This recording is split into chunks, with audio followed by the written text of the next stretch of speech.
a todos, gracias por elegir este taller entre todos los que hay.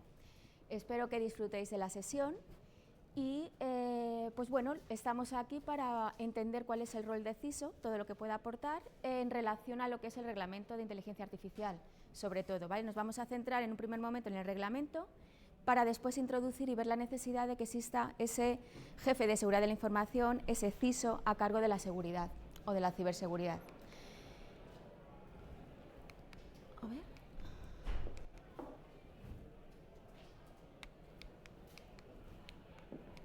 Uy, pues parece que no va. Ah, sí, está yendo aquí pero no se proyecta.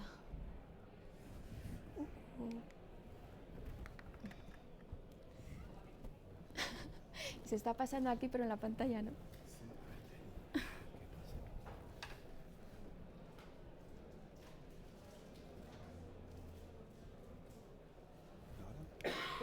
Ahora sí, venga, gracias. Bueno, pues voy a empezar dando una introducción de quién soy, para que sepáis quién está hablando y cómo os puedo y en qué os puedo aportar. Tengo más de 15 años de experiencia en el ámbito de la seguridad de la información. Empecé siendo auditora de sistemas, más de 10 años estuve siendo auditora de sistemas en diferentes entidades. Después pasé al plano de la gestión de riesgos tecnológicos y finalmente me pasé al campo de la consultoría en la parte de estrategia de ciberseguridad. Actualmente estoy en Deloitte, soy miembro de la Junta Directiva de ISACA Madrid y profesora de varios de sus certificados, concretamente el Cybersecurity Audit, Cybersecurity Fundamentals, que son los relacionados con ciberseguridad, y luego 4 certificados que forman parte de la certificación CET, ¿vale? Que sería Inteligencia Artificial, IoT, Blockchain y Cloud de ISACA. Aparte de esto, cuento con otras certificaciones de ISACA también, que son CISA. CISA es la certificación para auditores de TI, es de las primeras certificaciones que sacó ISACA, es por lo que es ISACA más reconocida a nivel internacional. CISM, que es la certificación para el gobierno y la gestión de la seguridad de la información, es la certificación idónea para precisamente los CISOs, ¿vale? Para los gestores de seguridad de la información. CERRIX es la certificación para gestión de riesgos tecnológicos y por último CET, que es la certificación, como os decía, que engloba los certificados de tecnologías emergentes. ISACA sigue evolucionando y sigue pues, poniendo a disposición de todos sus miembros y los que no son miembros todavía diversas certificaciones cada vez más actualizadas, ¿no?, con esas tecnologías emergentes para no quedarse evidentemente atrás. Bueno, pues, ¿qué vamos a ver hoy? Vamos a empezar haciendo esa introducción al reglamento de inteligencia artificial, recientemente aprobado. Y vamos a ver cómo también en esta regulación va a ser necesario implantar ciberseguridad. Pero habrá que hacerlo de la forma más adecuada posible. La ciberseguridad no se puede implantar de forma arbitraria. Tiene que tener un sentido, tiene que tener un criterio y es lo que vamos a ir viendo. La forma en que lo vamos a ir viendo va a ser teniendo como referencia cómo ISACA, desde la certificación CISM, entiende que el CISO debe de actuar, cuáles son las funciones del CISO. CISM al final no deja de ser una buena práctica y la visión que nos va a dar realmente es la que se está proyectando en el mercado, ¿vale? Hay muchísimos certificados en CISM a lo largo de todo el mundo, puesto que ISACA es una organización internacional y es pues lo que os voy a ir contando, ¿de acuerdo? Bueno, pues el Reglamento de Inteligencia Artificial, el texto definitivo fue aprobado en mayo de este año por el Consejo de la Unión Europea y es donde se establecen las normas armonizadas en materia de inteligencia artificial. Es lo que se conoce también como AI Act, en inglés Artificial Intelligence Act. Atención con los incumplimientos, como las últimas regulaciones, como es el GDPR, los incumplimientos estamos hablando de que pueden alcanzar los 35 millones de euros o incluso el 7% de la facturación global anual, ¿vale? Aquí esto dependerá de diversos factores, como puede ser el nivel de riesgo de los sistemas, pero sobre todo, como en el resto de regulaciones, se tendrá en cuenta la diligencia debida que la organización haya puesto para el cumplimiento de la regulación. Esto quiere decir que si existe un ciberincidente, no va a ser lo mismo si ese incidente ha tenido lugar porque han fallado las medidas técnicas a si ha tenido lugar porque no había medidas técnicas. ¿vale? Eso es lo que se llama diligencia debida. Por lo tanto, se espera que la empresa, la organización sea proactiva y haya hecho todo lo necesario para cumplir con el reglamento, que es cumplir igualmente con la ciberseguridad y las buenas prácticas. ¿A quién aplicará? A proveedores públicos y privados que introduzcan en el mercado los sistemas de IA, los importadores y distribuidores y los responsables de despliegue. Es decir, estamos hablando tanto del plano del proveedor como del plano de la empresa que adquiere y adopta esos sistemas. Aquí todos, nadie se va a eximir de responsabilidad. De alguna u otra manera, lo utilicemos o lo desarrollemos, deberemos de ser conscientes de lo que estamos utilizando. Pues, ¿qué nos dice concretamente el reglamento respecto a ciberseguridad? Pues que es fundamental tener ciberseguridad para prevenir que los atacantes puedan alterar el uso, el comportamiento, la finalidad de los sistemas de inteligencia artificial. Los objetivos del atacante pueden ser tanto activos específicos de inteligencia artificial, como pueden ser los datos de entrenamiento, los modelos de entrenamiento, o pueden ir dirigidos a la infraestructura y los sistemas sobre los que se soportan las aplicaciones de inteligencia artificial. Por lo tanto, tendremos ataques convencionales, ¿vale?, como los que tenemos ahora mismo, y ataques centrados en estos activos propios de IA. A la derecha tenemos un ejemplo de un sistema experto en el que están diferenciadas las dos partes. La parte de aprendizaje y entrenamiento, donde tiene lugar esos modelos estadísticos, esos modelos de entrenamiento, ¿vale?, y esos datos a partir de los que esos modelos se van adquiriendo un mayor conocimiento y van siendo mejores, ¿no?, esa etapa de entrenamiento. Y la parte derecha, que es la inferencia, que es cuando ya el sistema se pasa a producción y a partir de unos datos de entrada de un usuario, pues da un resultado. Normalmente, en este caso, sería utilizar un razonamiento para resolver problemas. Inteligencia artificial, por un poco hablar de lo que es la inteligencia artificial, es un conjunto de algoritmos computacionales y modelos estadísticos que lo que pretende es simular las propiedades, las capacidades intelectuales humanas mediante automatización, ¿vale? Entonces, ¿qué tenemos? Por un lado, activos propios de IA y tenemos infraestructura y sistemas convencionales, es decir, al final tenemos lo que tenemos hasta ahora más lo nuevo, más IA, que no deja de ser una tecnología más. El reglamento se centra sobre todo en las obligaciones de ciberseguridad para los sistemas de riesgo alto. Aquí vemos los tipos de sistemas, cómo los clasifica el reglamento. En riesgo admisible son sistemas que no se pueden adoptar, por ejemplo, prácticas manipuladoras del comportamiento humano. Riesgo alto, que son permitidas, son sistemas que se permiten, pero con ciertas obligaciones. Sobre todo, la ciberseguridad, como decía, incide mucho en este tipo de sistemas. Hablamos de sistemas de identificación biométrica, categorización de personas físicas, infraestructuras críticas, educación, selección de trabajadores, análisis de solvencia, esto sobre todo para entidades financieras. Y luego tenemos un riesgo bajo limitado, que simplemente aplica obligaciones de transparencia, y un riesgo mínimo, en los que es opcional, ¿no?, establecer determinadas medidas. Pues bien, ¿qué nos dice sobre todo para los sistemas de riesgo alto? El artículo 15 nos dice que entre las soluciones técnicas figurarán medidas para prevenir, para detectar, combatir, resolver y controlar los ataques. ¿A qué nos recuerda esto? ¿Qué nos está diciendo? ¿Alguno conoce NIST-2?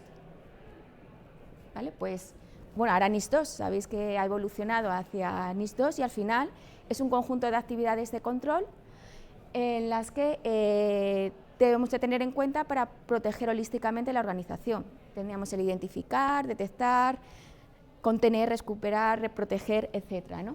Pues viene a reforzar un poco esta idea. Ahora veremos un poquito más en detalle cuáles son esos controles.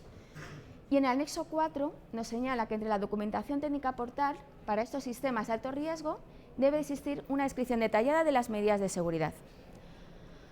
Bueno, pues aquí es donde vemos que ya tenemos, si nos exige el reglamento, el tener unas medidas de seguridad a adoptar.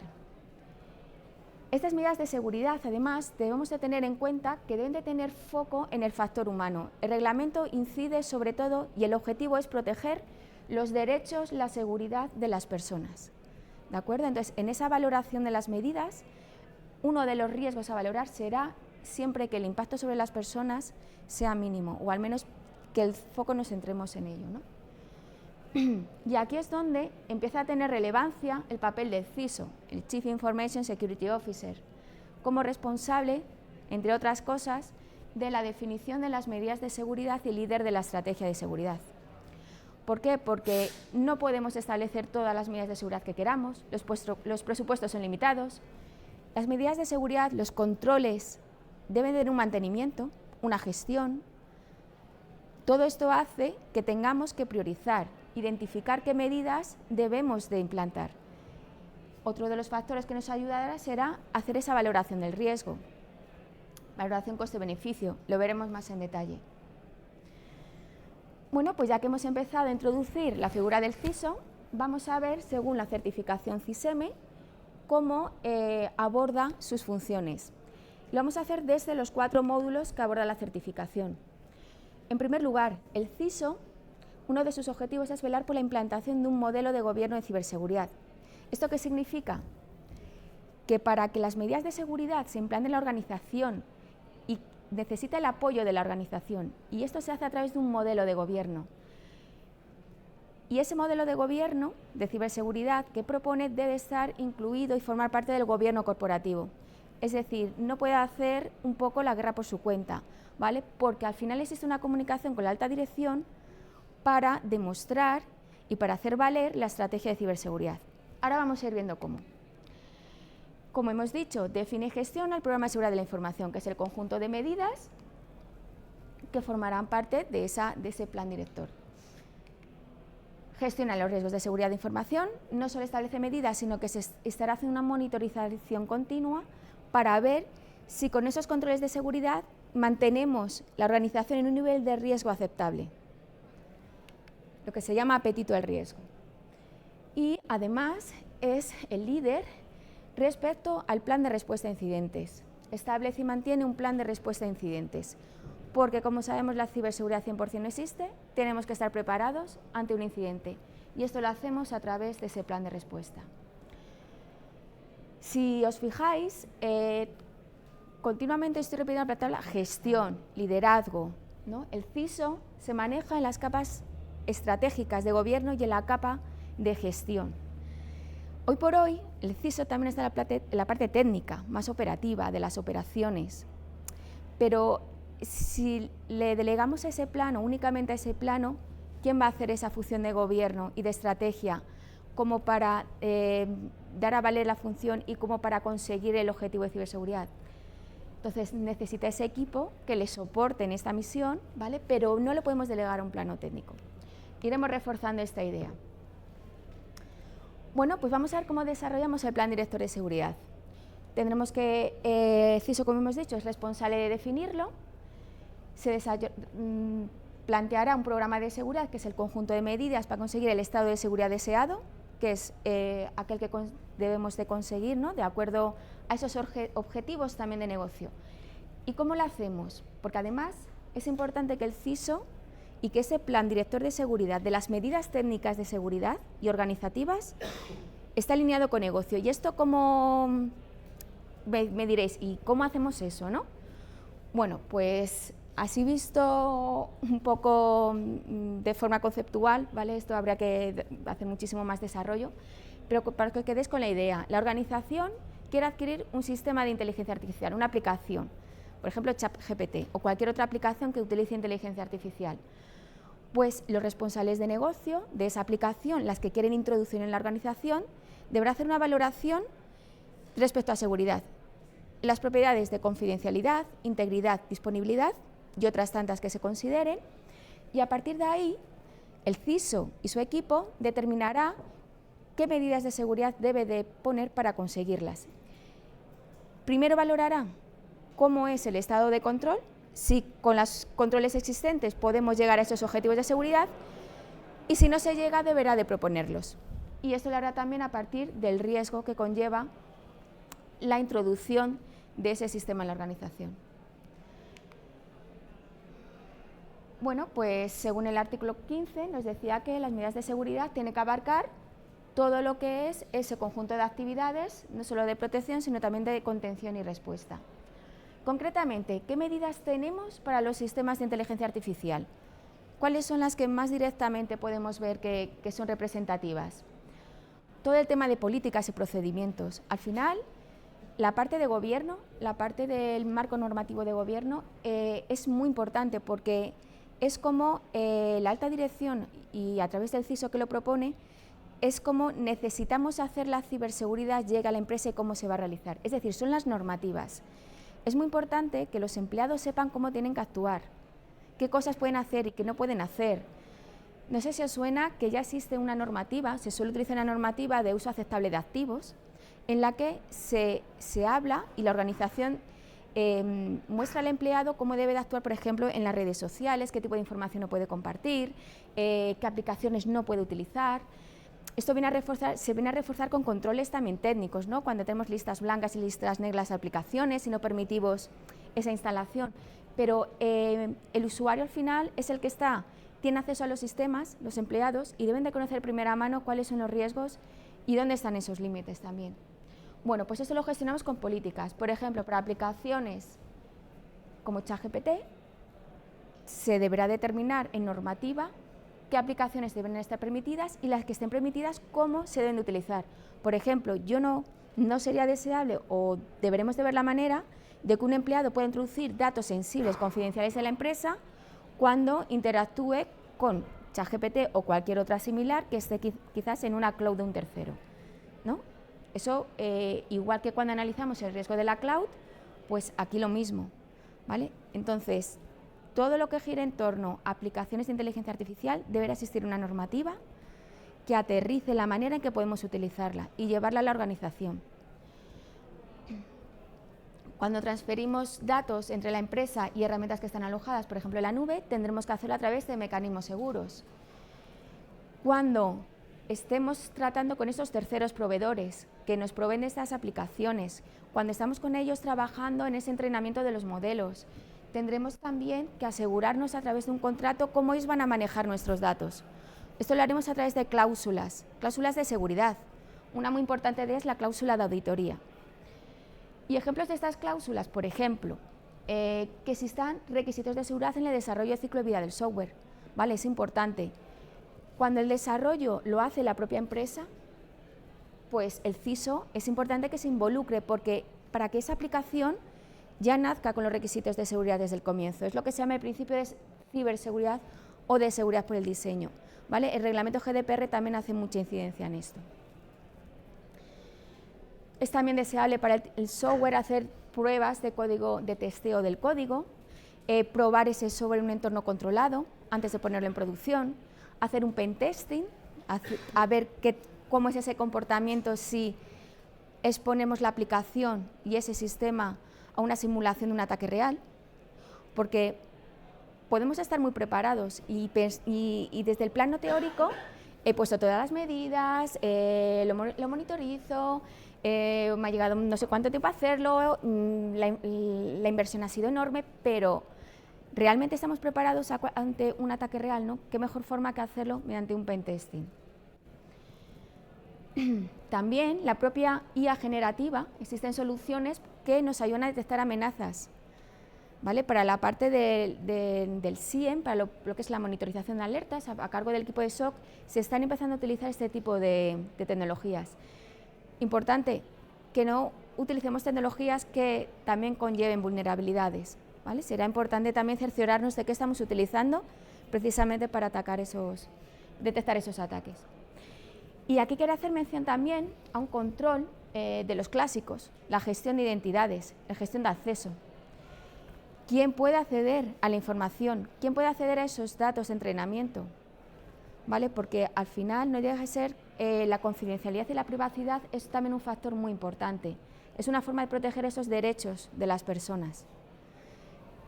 Y no solo para el acceso a los datos y pérdida de confidencialidad, sino también para que no se altere ese comportamiento que nos está hablando precisamente el reglamento. Bueno, anteriormente hemos estado viendo medidas más de protección y en la parte de detección con esas herramientas de IA generativa, pero tenemos, como decíamos antes, estar prevenidos ante un incidente. La forma de hacerlo es a través de un plan de respuesta a incidentes, un PRI, en lo que empezamos con una fase de preparación, detección, análisis, contención, erradicación, recuperación y actividad posincidente. ¿De acuerdo? El CISO es, quien hemos dicho antes, quien es el encargado de definir cada uno de estos procesos. También es importante tener en cuenta el análisis forense, ¿vale? Para todo lo que es después la identificación de las responsabilidades, y hay que hacerlo de determinada manera, a través de una cadena de custodia, ¿vale? Para que no voy a entrar más en esto, no viene más al caso. Coordinar las actividades de respuesta. Es muy importante tener procedimiento de escalado muy bien definido, a quién debemos de notificar cuando exista un incidente, ¿vale? Para que no sea ese momento una decisión arbitraria, ¿vale? Además de que estos procedimientos también se pongan a prueba y se entrene al personal para ver que en un momento real no estemos sujetos a una decisión. Además, en esos momentos son muy de gran tensión, ¿no? Entonces, pues bueno, cuanto más probemos, mejor. El CISO también elaborará el presupuesto, formará ese equipo de respuesta a incidentes, lo entrenará, ¿de acuerdo? Bueno, pues hemos visto que hay un montón de medidas de seguridad. Y estas son solo unas pocas, ¿vale? Si cogemos NIST, por ejemplo, vemos que medidas de gobierno, identificar, proteger, recuperar, etcétera, y son muchísimas. ¿Cómo debemos de hacer que esa selección de medidas? A través de un análisis de riesgo. ¿Y cómo podemos conseguir ese presupuesto? Trasladando a la dirección una propuesta de valor. Lo que haremos es que diseñaremos esa propuesta de valor y lo llevaremos al comité de seguridad. ¿Y quién forma parte de ese comité de seguridad? Pues normalmente el CISO, evidentemente, el director de tecnología, directores de negocio, los que quieren poner, los responsables de los datos, el responsable del riesgo, ¿no? Quien asume, el que es responsable de esa aplicación y de los datos que conlleva, ¿no? que utiliza. Es muy importante y se incide mucho, y sobre todo desde Filosofía ISACA, hacer partícipe a negocio de la adopción y de la implicación en adoptar las medidas de seguridad, porque el CISO al final es el experto, es quien propone, es quien asesora, es quien sabe, pero él no es dueño de negocio en ese sentido. Él no conoce los riesgos reales de negocio, ¿vale? Los debería conocer, desde luego, pero no es responsable de asumir un riesgo. La propuesta debe incluir la necesidad, estamos hablando de una determinada medida, un conjunto de medidas, la necesidad por la que se va a hacer, el escenario de amenaza que se identifica, ¿vale? Por ejemplo, pues ante este tipo de amenaza yo considero que esta medida es la mejor. Se hace un análisis de riesgo en cuanto a probabilidad e impacto, la probabilidad de que una determinada vulnerabilidad sea explotada por una amenaza, se tiene en cuenta el impacto, ¿vale? Eso es lo que forma y cómo se calcula el riesgo. Importante el apetito al riesgo al final.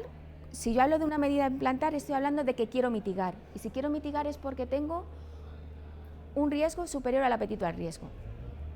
En el plano de la regulación puedo considerar que el apetito al riesgo es el incumplimiento de esa regulación. El apetito al riesgo es el riesgo máximo que la organización está dispuesta a asumir. A partir de ahí la organización no asume. Eso dependerá mucho de cada organización. Hay quienes más prudente, otras son más arriesgadas. Pero bueno, cuando hablamos de regulación tampoco hay mucho, ¿no? No hay mucho margen de maniobra. Siempre es verdad que tenemos que elegir una medida de seguridad que represente un beneficio mayor que un coste, lógicamente, ¿vale? Si va a valer más de lo que queremos proteger, el activo que queremos proteger, no tiene sentido, va a ser una mala inversión. Además, recomiendo el principio de proporcionalidad y si podemos llegar, incluiremos a estimar la pérdida financiera. Esto es muy difícil llegar a ver cuantitativamente, si no adopto esta medida de seguridad, qué riesgo y qué impacto, qué pérdida económica representa. Podemos hacer un análisis cualitativo, riesgo reputacional, riesgo financiero. Riesgo reputacional, pensar que es el riesgo que no se va a poder recuperar, es muy difícilmente recuperable. Cuando una empresa salen las noticias por una brecha, los clientes pierden esa confianza, ¿no? La sociedad empieza a decir, vaya, pues no ha hecho quizás lo que tendría que hacer. Eso es complicado. Y no solo la sociedad, o sea, la sociedad en general, ¿no? Proveedores y todo lo que es el ecosistema, ¿no? Empresarial. Bueno, pues existan unas medidas, existan otras. existirá un riesgo también. El CISO pone de manifiesto, evalúa ese riesgo de seguridad a partir de la evaluación de controles existentes, recomienda esas opciones de respuesta y si no consigue ese presupuesto para esa medida de seguridad o conjunto de medidas de seguridad, en ese comité de seguridad deberá intentar que quede plasmado de alguna manera que la persona, ese risk owner, no ha aceptado esa medida y asume el riesgo. ¿Vale? Eso es muy importante. Y una vez que alguien lo ha asumido, si existe un riesgo superior al apetito al riesgo y alguien lo ha asumido, también lo elevaremos en la alta dirección para que conozca que realmente existen riesgos que superan el umbral que ellos han definido, porque el apetito al riesgo lo define la alta dirección.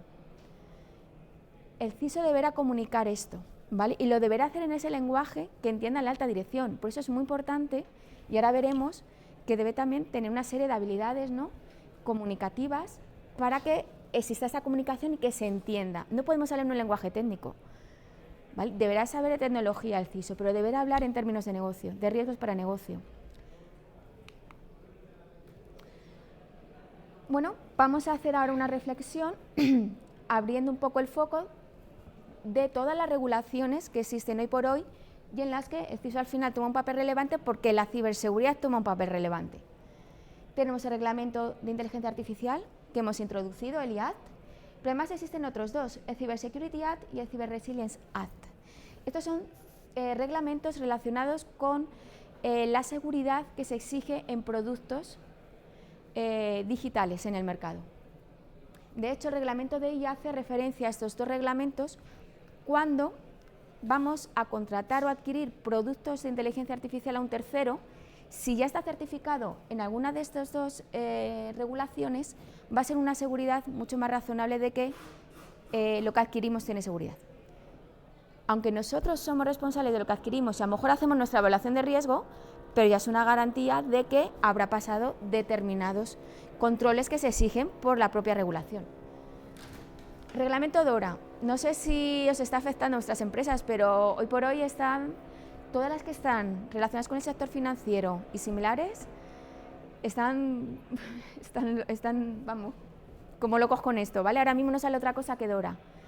Se enfoca en la resiliencia operativa digital, sobre todo en el foco de lo que es el poner los medios para que esa empresa sea resiliente ante un ataque, y es muy exigente en este sentido.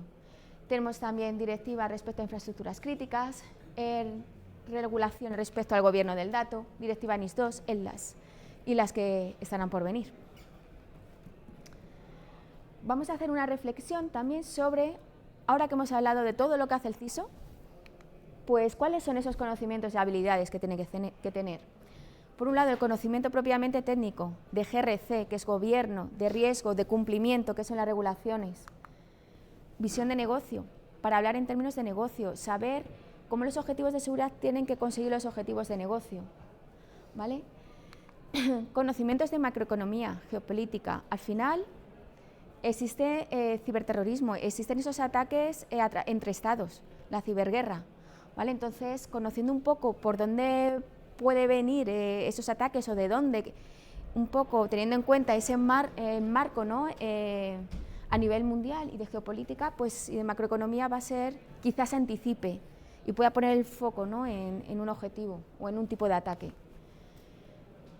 Al final los CISOs son gente normalmente que cuentan con bastante experiencia, o sea, nadie, hoy por hoy, o al menos que yo sepa, nadie nace como CISO junior, ¿vale? CISO normalmente viene siendo director de tecnología, director de operaciones, puede venir del área de auditoría, puede venir del área de riesgos, ¿vale? Y todo esto también hace esa diversa experiencia que al final tenga una visión muy holística de la empresa y esa necesidad de apoyo institucional que necesita para que se le escuche y se aprueben las medidas de seguridad y tener presupuesto, le va a ayudar mucho.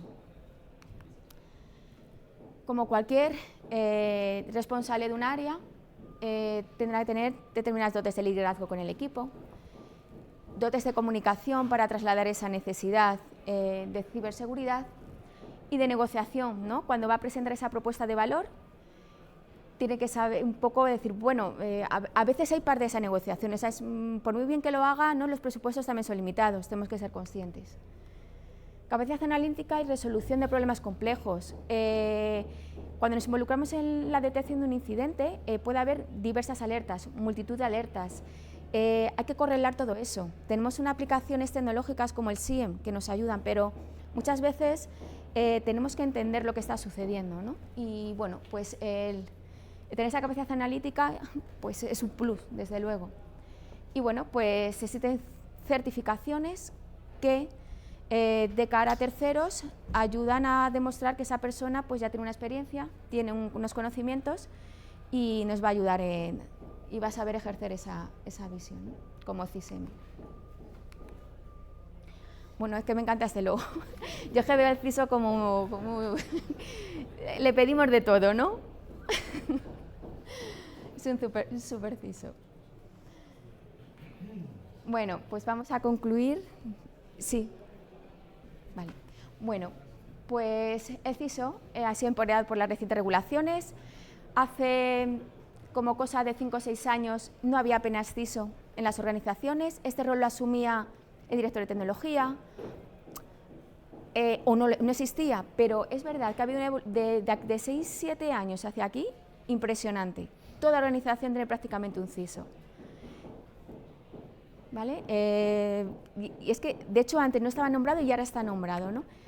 Pero bueno, que es verdad que ha evolucionado muchísimo. Esto también ha hecho que, evidentemente, al haber un CISO, hay alguien que ha estado a cargo de que la ciberseguridad se lleve a cabo.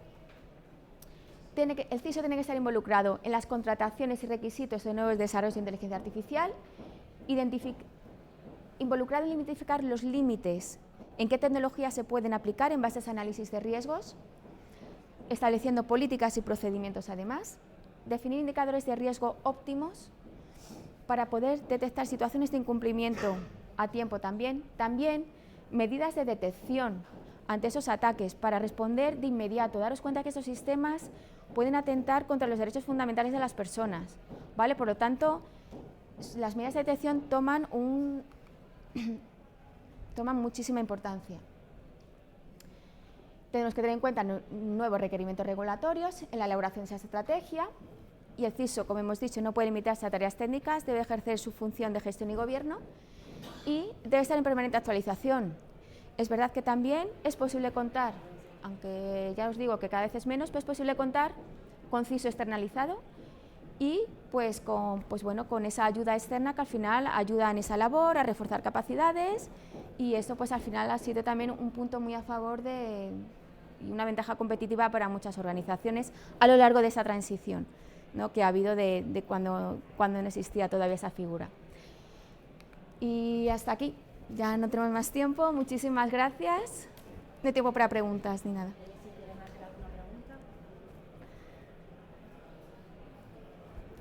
Bueno, pues nada más, muchísimas gracias.